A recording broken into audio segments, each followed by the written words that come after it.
स्वरूप ज्ञान मिलने पर ही हो जाता है। मनुष्य जो है जिस कल्याण प्राप्ति हेतु लोग इधर उधर तीर्थों में कर्म कांडों में भटकते फिरते हैं, योग आदि के चक्कर में घूरते फिरते रहते हैं, वह कल्याण तो गुरु की अनुकंपा से, कृपा से, स्वरूप ज्ञान मिलने पर ही हो जाता है वह कल्याण। जो ढोंगी जोगी पुरुष होते हैं वे कहते हैं कि गुफा में बैठकर ही अर्थात समाधि में प्राप्त करने पर ही वह संसार के सभी बैठे रहने पर भी संसार को देखते रहते हैं।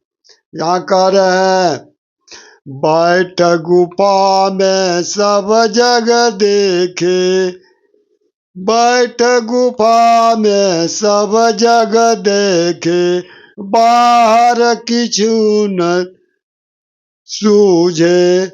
हठ योगियों का कहना है जब वो समाधि में जाते हैं तो समाधि में ही बैठे संसार को सब कुछ देख सकते हैं और सब कुछ जान सकते हैं। अब बंद आंख किए हुए भी संसार को देख सकते हैं, ये हठ योगियों का कहना है। समाधि में रहने पर सब कुछ देख सकते हैं और जान सकते हैं, लेकिन जिस मानव का नेत्र खुला है वह तो कुछ नहीं देख सकता है, नहीं जान सकता है, कुछ नहीं देख सकता है, नहीं तो जान सकता है। कुछ नहीं देख सकता, नहीं जान सकता है।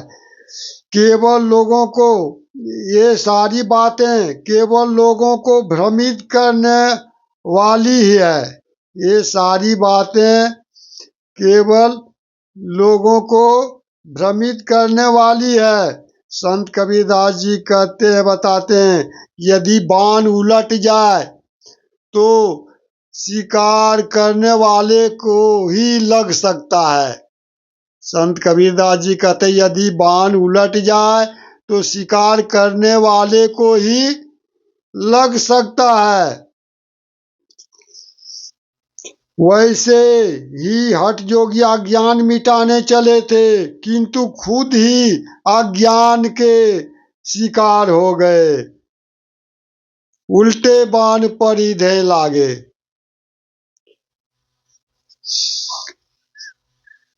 योगी अज्ञान मिटाने चले थे हठ योगी, लेकिन खुद ये अज्ञान से ग्रस्त हो गए। वैसे ही हठ योगी अज्ञान मिटाने चले थे, किंतु खुद ही अज्ञान से ग्रस्त हो गए। आचरण को असत्य बताना ज्ञान नहीं अपितु अज्ञान है। कबीरदास जी कहते हैं, आचरण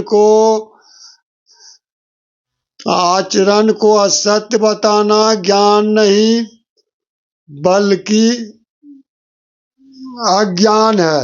आचरण को असत्य बताना ज्ञान नहीं अपितु अज्ञान है, और इस बात को कोई निष्पक्ष इंसान ही जान सकता है। समक्ष वचनों को बोलने वाला मानव ही है, किंतु भावुक लोग मानव को अल्पज्ञ अज्ञानी कहते हैं, और वे मानते हैं कि इन्हें कुछ भी ज्ञान नहीं है, इन्हें कुछ भी कहने नहीं आता। भगवान को सभी लोग सर्वज्ञानी, वेद शास्त्रों को व्याख्या करने वाले मानते हैं, और जो स्वयं मनुष्य सब कुछ जान और देख रहा है उस मानव को असत्य ठहराते हैं लोग। हठ योगी पुरुष नट की भांति, हठ योगी पुरुष जो होते हैं नट की भांति भीड़ वाले स्थान में आसन लगाते हैं और सिंही बाजा बजाते हैं। सिंही बाजा बजाते आसन लगाकर हठ योगी पुरुष जो होते हैं नट की भांति, मदारी की भांति आसन लगाकर सिंही बाजा बजाते हैं और मुद्रा दिखाते हैं।